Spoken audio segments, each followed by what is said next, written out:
लु अब चाहिँ हाई गर्ने अनि रेडी गर्ने है त ल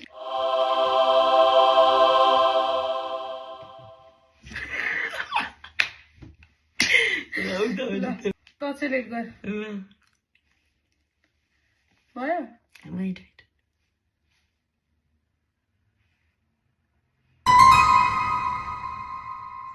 सारा चिटिङ नहो तेरो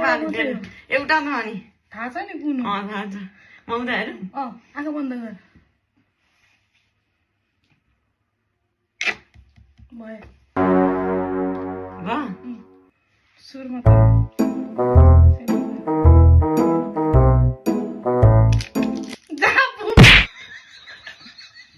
अरे तेरी भाई ये रूम तो शुरू होते ही खत्म हो गया यार सक्यो त पैसा नै सक्यो this is our short video ਹੱਸਦੇ ਚਿਹਰਿਆਂ ਦਾ ਮਤਲਬ ਇਹ ਨਹੀਂ ਹੁੰਦਾ ਕਿ ਉਹਨਾਂ ਨੂੰ ਕਦੇ ਕੋਈ ਤਕਲੀਫ ਨਹੀਂ ਹੁੰਦੀ ਉਹਦਾ ਮਤਲਬ ਇਹ ਹੁੰਦਾ ਕਿ ਇਹਨਾਂ ਨੂੰ ਤਕਲੀਫਾਂ ਨਾਲ ਡੀਲ ਕਰਨਾ ਹੁੰਦਾ ਬਿਲਕੁਲ ਸਹੀ